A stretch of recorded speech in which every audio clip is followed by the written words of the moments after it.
Alrighty, everybody, welcome back to another episode of News for Normies. Hope you all enjoyed the last one, and I'm not going to sit here and blather on, so I'm going to get right to it. Last weekend, there were pro-Hamas protesters that showed up at the Met Gala in New York and caused a bit of a problem. Funny to me that these Richie Rich liberal types who were very much in support of these protests had the same protest come to them, and then all of a sudden they're like, oh, we can't have this problem. So police made mass arrests of those protesters. And I hope you know that I'm using protesters kind of in jest, because they're not really protesters, they are useful idiots. Speaking of useful idiots, according to the Liberty Lounge podcast, and they're not the idiots here, so if anybody's watching and you watch them too, I'm not saying they're the idiots. I'm saying they, at the Liberty Lounge podcast, stated that these protests were originally scheduled in November of last year. So that's interesting to me that a month after Hamas attacked Israel and killed over 1,000 people and took several hundred hostage, these protests were highly organized and scheduled. Interesting.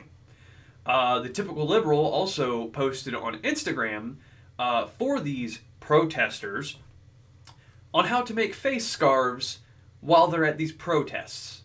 So that's interesting. I know I've stated in the last video, these protests are highly organized and funded by pro-Hamas sympathizing NGOs and charity groups, because a lot of them are funded by the government of Qatar, which is where the head guys of Hamas currently live. So, that's why I call these pro-Hamas protests, not pro-Palestinian protests, because they're funded by Hamas. These protests have gained a little bit of success, though, because the Biden administration has halted the pier off of Gaza for the time being. I guess that's a good thing, because that means that, U.S. personnel won't be shot at and get into a hot conflict. But we'll see what happens from there. They may just be giving us lip service and continuing to do it anyway, because that's how the government do. Biden has also said, if you believe anything he says, but he said that he will not be giving Israel any more military aid due to their Rafah offensive. This is interesting because Congress already passed this aid bill through, and that's really how our governing system should be, is that Congress has the say over this kind of stuff, not just the president, but I digress. What's very interesting to me is that Donald J. Trump was impeached over the same damn thing with Ukraine while he was president. At the time Congress passed aid to Ukraine, Trump said, hold on, and they impeached him over it. So, that's very interesting to me. And you might be saying, well, why don't Republicans do the same thing to Joe Biden over this? Well, they already have. They drafted articles of impeachment earlier this week, and those files have been officially filed in Congress for Biden to be impeached. Do I think it's going to happen? Not a snowball's chance in hell it's going to happen. But it's, I guess a good PR move for Republicans, who are really losing a lot of favor right now as well. So maybe that's a good thing? I don't know. I know a while back I also talked about a whistleblower from Boeing being found dead from suicide in his truck. Well, another whistleblower has been found dead from suicide. Joshua Dean was his name, and he also was found dead in his vehicle from suicide, quote unquote. What's going on with Boeing that they don't want whistleblowers to come out and talk? Is it the fact that they're cutting corners and, not doing the kind of quality inspections they should be? Or is it DEI hires? I want to know your all's thoughts in the comments below. What do you think? I think it's probably a little bit of both, honestly. But moving on, Judge Merchan has threatened Donald Trump with jail time over his criticism of the New York fraud case. I think this is complete BS. We have the First Amendment right to criticize our government, from our local city government or township, if you live in a township, all the way up to the President of the United States. So the fact that he has a gag order on him because the judge doesn't want him talking crap about him during the trial. That's all this is. And this trial is complete BS. It's all election interference at this point. We all know this, so I'm not going to go on. But I also think it's just a load of crap that he's doing this. It's funny here. Stormy Daniels apparently testified in this case as well, and made some very salacious comments during her testimony that just about resulted in a mistrial, which would have been good for Trump. This just has my mind boggled, because from what I understand, back in like 2007, 2008, she said they had an affair, or not necessarily an affair, but they had a hookup, and then a couple years later, she said no, it didn't happen. And then at one point, she signed a legal lease saying that they never did anything, and then she was supposed to pay him back for court fees and stuff from the first time they went through this kind of thing. So she just keeps flip-flopping every time, and it's hard to tell what the actual truth is. Honestly, at this point, I doubt it. I think this is just a way to extort money out of him and keep him from campaigning. But I think it's backfiring, because the more that he's in court, the more it seems that the government is actually out to get Trump, which makes him more popular to people like me who go and work 8 to 10 hours a day just to keep the lights on. Moving on, more stupidity from New York.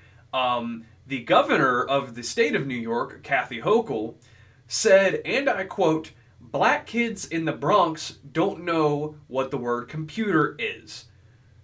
Wow. I on one hand, I'm kind of shocked that she said this, but on the other hand, it just continues to show how racist the Democrat Party is, and how racist they always have been.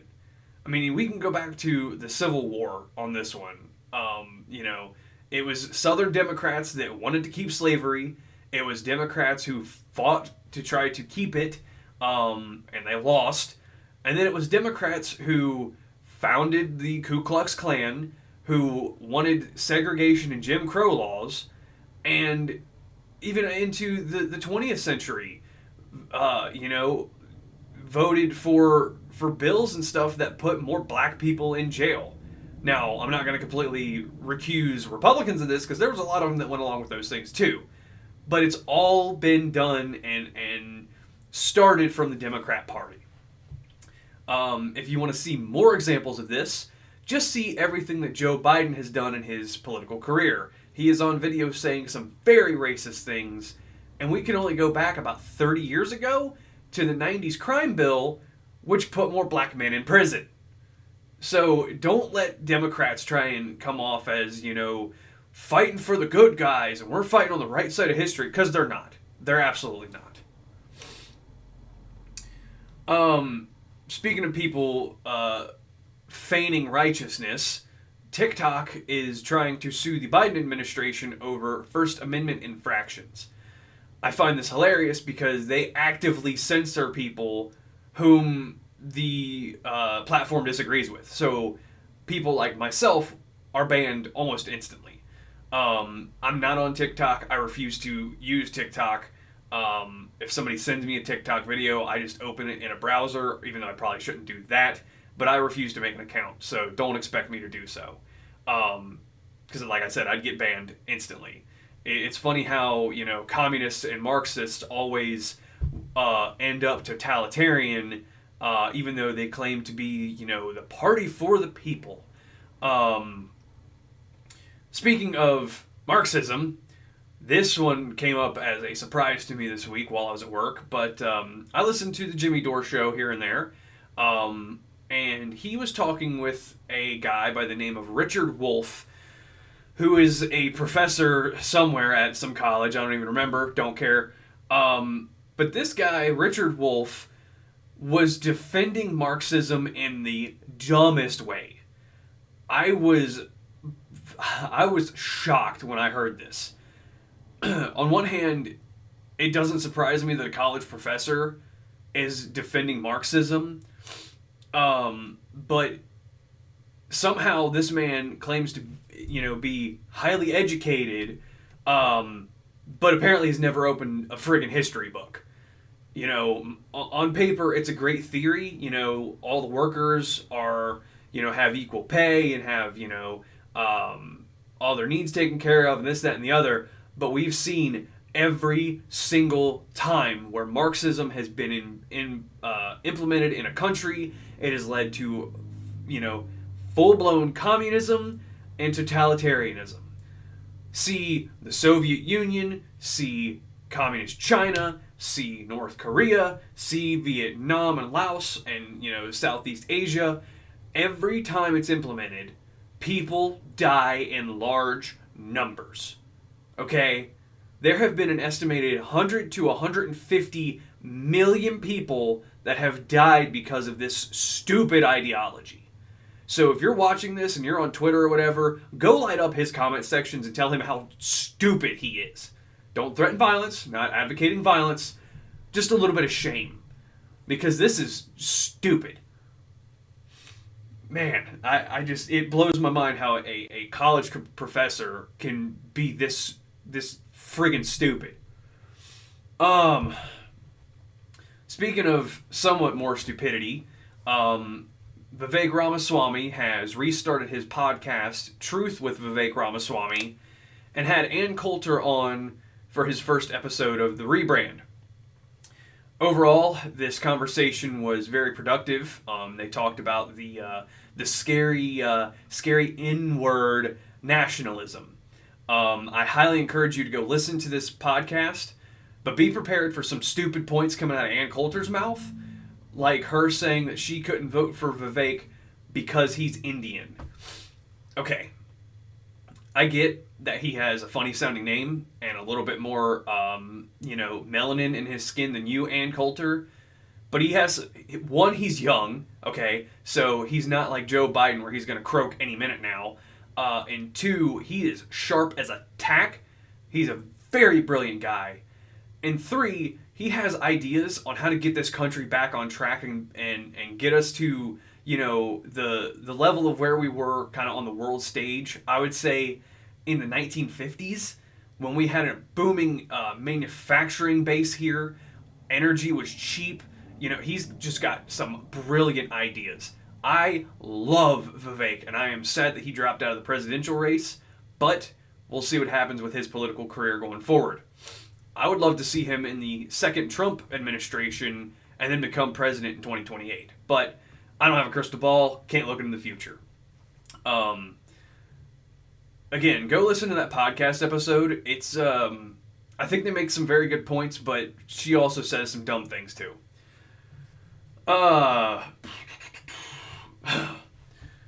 Man, the stupidity continues to rise here from this past week. Chris Cuomo, who was a former news anchor on CNN and brother of the former governor of New York, Andrew Cuomo, has recently flip-flopped on the COVID shots because, one, he talked with a guy who was a nurse and was vaccine injured by the COVID shots. And he was recently also on the PBD podcast talking about how he's now taking a regular dose of ivermectin to fight long COVID. Which is funny because this is the same medication he was talking bad about in 2020 while he was still on CNN. So, again, go light up his comment sections on social media and tell him how much of a fucking idiot he is. Because they had this information in late 2020 about how the effects of ivermectin and other medications like that could actually help people with COVID, but they were actively suppressing that information on CNN, NBC, the corporate media outlets, and social media as well. So go light up his comments, tell him how much of a shill and a sellout and an idiot he is, because this is absolutely ridiculous. And I also think we need to give the PBD podcast a little bit of the Bud Light treatment. And anytime that he's on there, don't listen to that episode. Hit him in the ratings and get this guy fired. He should not be anywhere near a camera or a microphone ever again, because he has done a lot of damage to this country.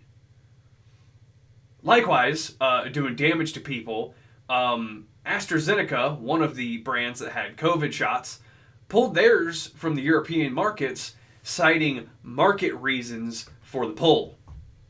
Yeah, we'll go with that. Kind of going back to Vivek a little bit here, a company called Total Virality, who is made up of former staffers for Vivek's presidential campaign, are now being paid to pull voters from Trump to RFK Jr. Good luck with that. RFK has said like one thing that a lot of Trump voters kind of align with. Other than that, there's not a lot of overlap with the way that Trump voters think and what RFK has to offer. You know, RFK has been very critical of the big pharmaceutical companies, as they should be criticized, but he's also a major, he's a major, like, environmental wacko, and has also said that he would pass gun control legislation should Congress give it to him and stuff. So this guy also is not a good candidate either. Yeah, don't be fooled by him. He's not a good choice for president. Likewise, he has recently admitted that he had a worm in his brain that ate part of his brain and died in his skull and had to be surgically removed, and also says he will eat 5 more brain worms and then debate Biden and Trump. Now, that's hilarious to me, and it also is a little concerning that a guy who probably has a literal hole in his brain is running for president. But it's also kind of impressive that he had this, and he's as well articulate as he is now, and in, you know, pretty good health that I can tell, and is running for president. You know, it's funny. I don't think a 3-way debate between them is going to happen, though. RFK has also said some crazy stuff recently, and said that he wants abortion legal up to the day that a baby is born. Now, we could sit here and have a conversation all day long about abortion. Some are pro-life, where they don't want any. Some are pro-abortion, up to and including birth. I think that side is extremely crazy, but I'm not, you know... A complete ban is very unpopular, even amongst Republican voters. Something like 53% of Republican voters say that they're okay with some, like a you know, maybe a 15-week type of limit or something. So, you know, I'm not going to come on here and, you know, completely be pro-life, because I do think that there are some instances where it's necessary. That's all I'm going to say. Not going to go on and on about that, because this video is almost 20 minutes long now. Finally, ending on some good news here, Tennessee has recently passed a bill that would allow teachers who would volunteer to do this, would allow teachers to carry a concealed firearm in elementary and middle schools. They would have to go through something like 40 hours of training, which is more than what police go through. And obviously have, you know, time on the range to make sure that they can hit the target that they're aiming at, which is good. Good training. Not surprisingly, liberals are losing their ever-loving minds over this, because they just don't understand firearms at all. 34 states have already passed similar laws, and guess what? There's not blood running through the streets, and that's a common thing they like to say. And likewise, 29 states have already passed some form of what is called permitless carry laws. And every state that has done this has also seen a dramatic drop in crime. Some states call it constitutional carry. Here in Ohio, it's technically permitless carry. There are some differences in that, so I encourage you to go look that up for yourself if you don't know what I'm talking about. But this is a good first step in ensuring that wackos don't want to shoot up schools. Whether they're a transgender wacko like we saw at the Christian school in Tennessee, or a Dylan Roof type that wants to target a predominantly black school or something, which both of those not good at all. So allowing teachers to carry is going to make sure that wackos think twice about trying to kill innocent children. So that's all I've got. I've rambled on long enough. If you learned something, or you have a normie in your life that needs to hear the news, share this video with them, like, subscribe, and let me know what you think down in the comments below. So with that being said, guys, I'll see y'all next time, and God bless.